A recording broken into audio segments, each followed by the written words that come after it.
right. Hey, bosses. You're welcome to my channel once again. Today, I have a treat for you. We're doing something different. I'm interviewing another writer for the channel, right? A lot of you are on here trying to find out how to make money online, how to build a writing business. And I have my guest today has built a six-figure writing business, and I admire her so much. We actually originally met at the Financial Bloggers Conference, and I think that was in Dallas, right? Yes. Yes, it was in Dallas. We were roommates, and we've kept in touch ever since. Even though last year I wasn't able to go to FinCon, we kind of clicked because we were both scientists, right? We're both people that studied biology and, had gone to grad school for it and had even worked in that field. And so we really clicked on that particular common area, and the fact that we were both building businesses and we're both writers as well.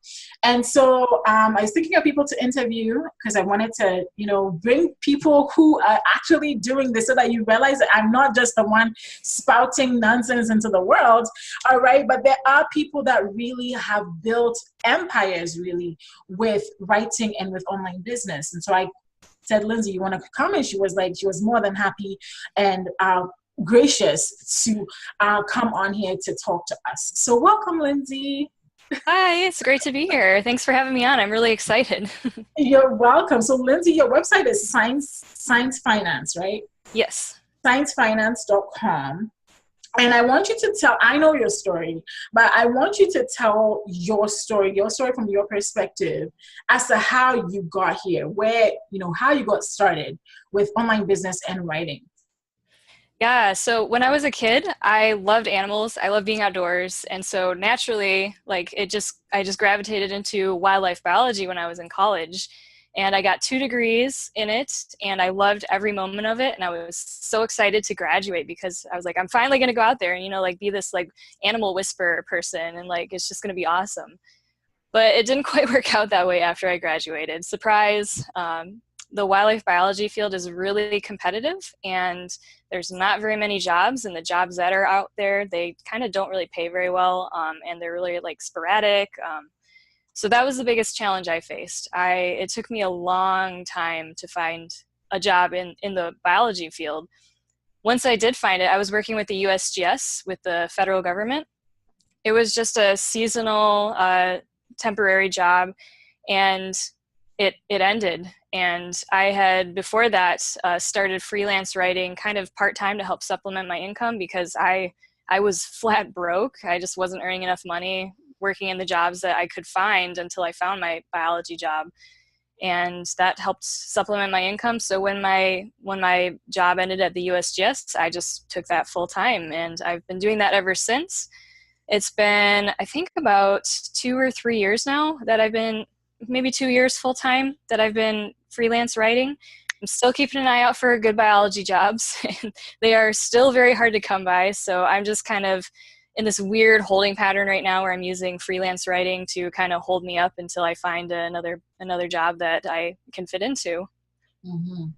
Okay, great. So, but freelance writing really has been, I remember you sharing publicly that you actually at a point where I know your husband has a job right now, but at a point your husband was in school and your freelance writing income was enough to support both of you through that season, right? And Yeah. so, so I think that that's so admirable and deserves commendation because,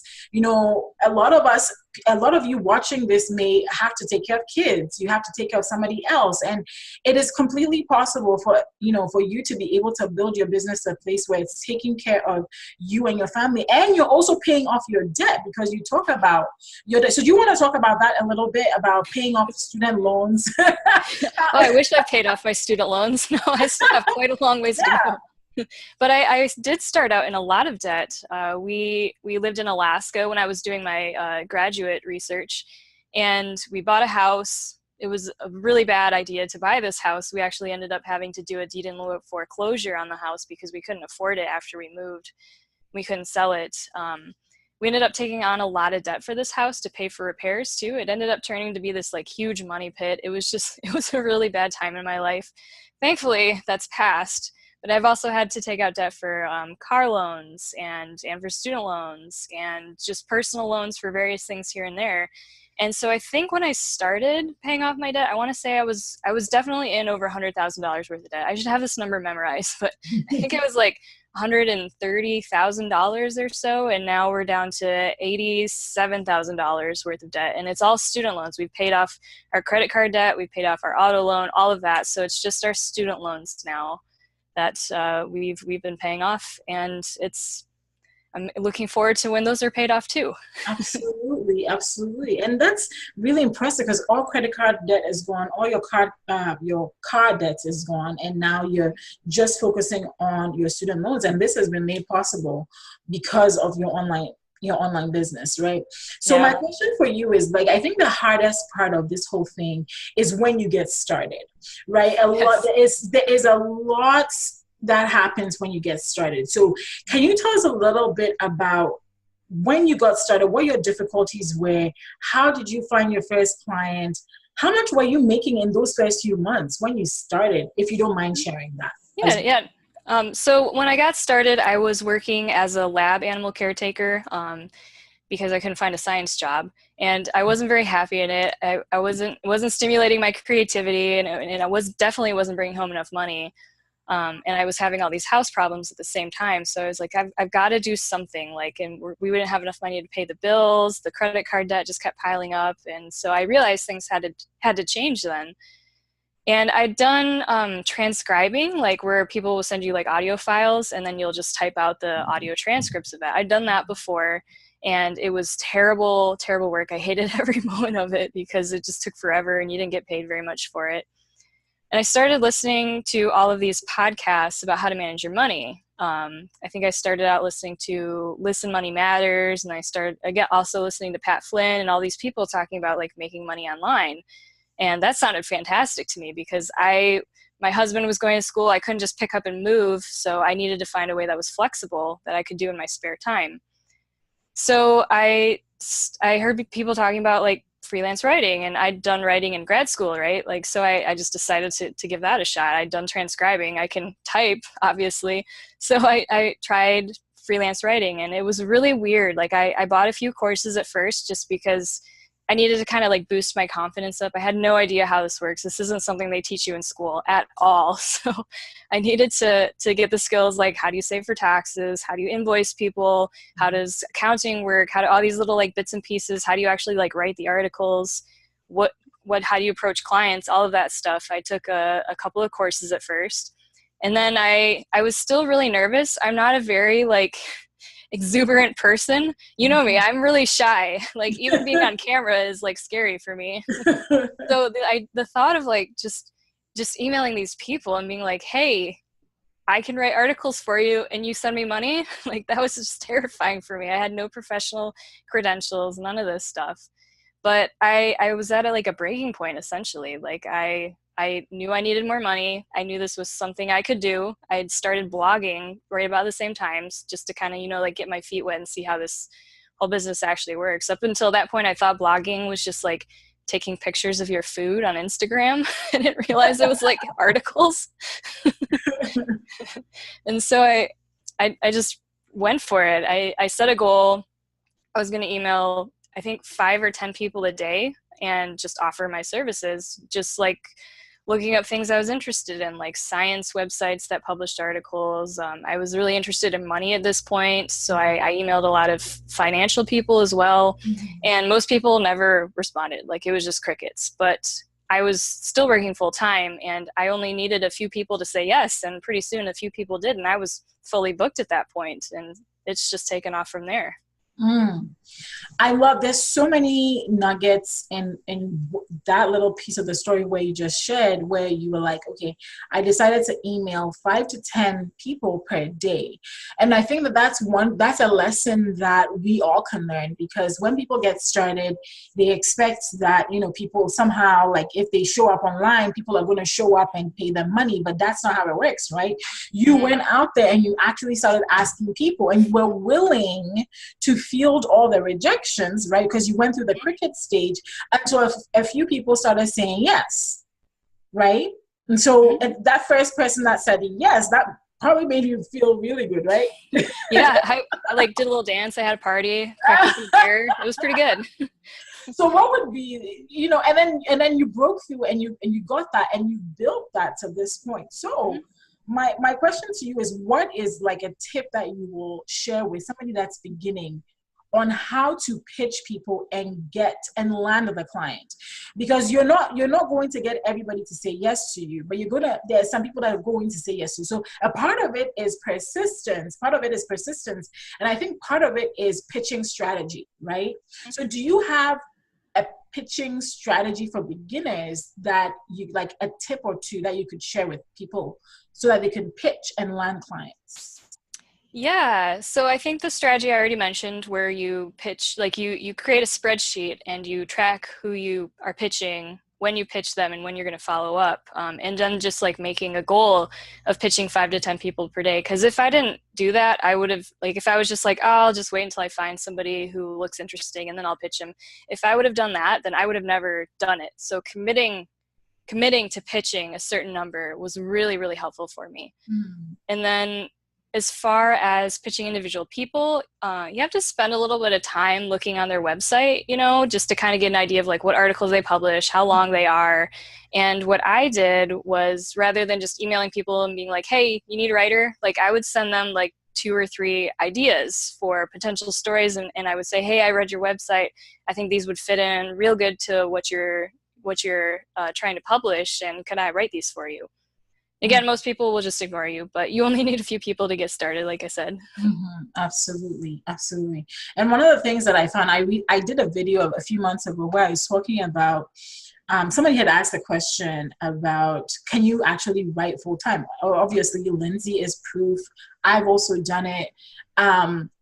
But really, the advice I always give to people, like you just said, you just need a few people to say yes. You probably will need just 4 or 5 clients to say yes for you to make a full-time income, for you to maybe even match what you're making right now at your job. So you want to think of it in those terms. And I realize you also want to think of it in terms of your living expenses.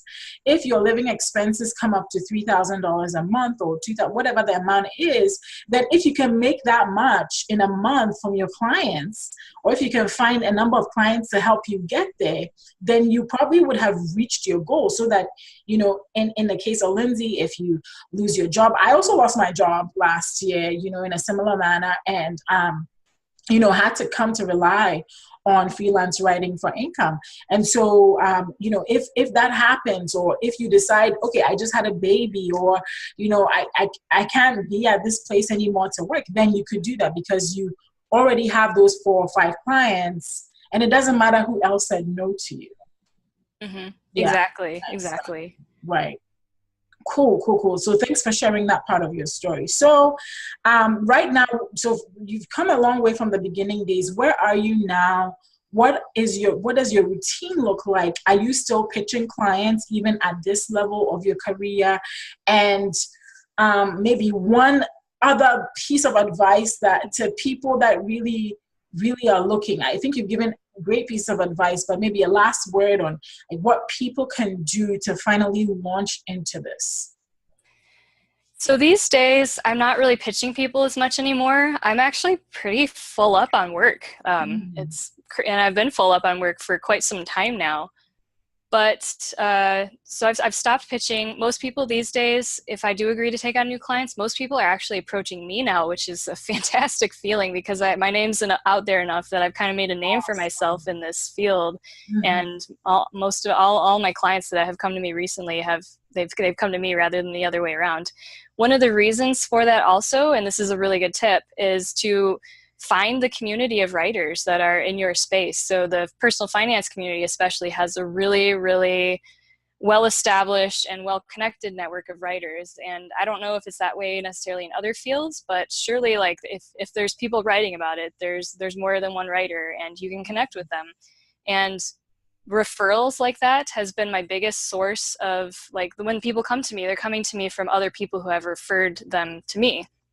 And so that's been the biggest thing that's really helped me move my business forward nowadays going forward. I haven't sent out a pitch letter to somebody in probably at least 6 months to a year, maybe. Mm. And so that's really helpful, because then it's also like, if you're doing this full time, you might be working at home. Like, this is my office. Like, I spend a lot of time here. I don't go out in public a lot anymore, which is kind of weird, but but like, you can have like essentially people that you can go to the virtual water cooler with and be like, hey, is this client paying you? This person was a little shady. Like, what do you think about this guy? Like, it's really helpful for finding, like, just finding work and making a living out of it, essentially making it more than something that you just do on the side. Like, turning this into a career has been really helpful for me.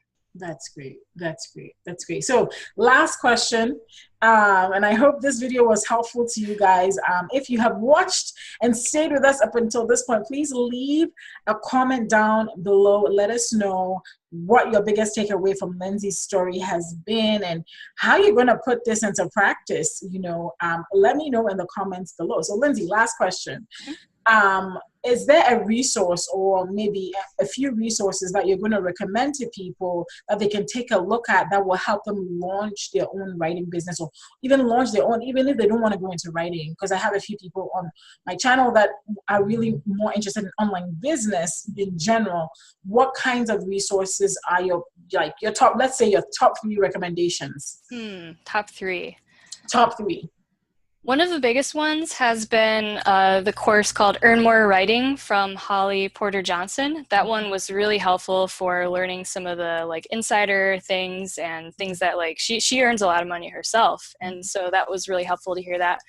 When I first started, that course didn't exist. So the course that I took was called Become a Freelance Blogger. And I really like that one because it talks about a lot of the business aspects of running an online business. So like, how do you do your taxes? How do you set up the accounting? How do you do contracts? What does invoicing look like? All of those things. That course was really helpful for that. One more. There's been so many. I'm trying to think of like which one has been most useful besides those 2. Trying to think. No, it's cool. Yeah, it's fine. Yeah, and and I'll put links to. So yeah. Earn More Writing, and then Become a Freelance Blogger. Who is that course still exist, or who? It still exists. I think the person's name is Sophie something. I haven't actually seen her around too much. Sophie Lizard, maybe. I'm not sure. I'll send you a link to it, and I'll send you a link to a third one. Okay. So that you can have I'm going to put all those links to those resources in the comments below. I have to second you on Earn More Writing. I took that course myself. It's been a great course. Holly also has, as part of the course, she has a Facebook community, and she posts every day within the Facebook community. There are times she has posted leads to writing gigs that, she tells her own stories, and she really, really is a great teacher and encourager when it comes to this particular field of online writing or freelance writing. So if you're thinking of a resource to take in order to launch your career, I highly recommend the course. And the link below would be my affiliate link. And if you click on that link, I will get a commission, but that's not why I'm recommending it. I'm recommending it because that course paid for itself in a month for me. So it's more than worth it. Awesome. So thank you so much, Lindsay. This has been a great conversation. And yeah, I look forward to where else this journey is going to take you, because I think you already have a great start and you'll do great things. Yeah. I also forgot to mention my income levels. So the first year I did this full-time, or not full-time. The first year was part-time while I was still working during my day job. I made $10,700 that first year. Which was crazy because I was bringing home like about $20,000 from my full-time day job. So that was a huge help. Right. And then the second year I moved into full-time freelance writing, and I made $48,000 that year. And then this last year I actually broke over the 6-figure mark. So it's possible for sure. Absolutely. And I love it. Thank you for sharing that. So the first year was 10,000, second year just shy of 50,000, and then the third year you actually crossed that 6-figure level, and and that's inspiring to all of us. So thanks so much for sharing that, Lindsay, and thank you for coming here to share this with my audience. You're welcome. I hope everybody has good luck going forward. Absolutely. All right, guys. So you know the deal. If you're not subscribed, make sure to hit the subscribe button and hit the bell beside the subscribe button to join our community. All right. See you. Bye.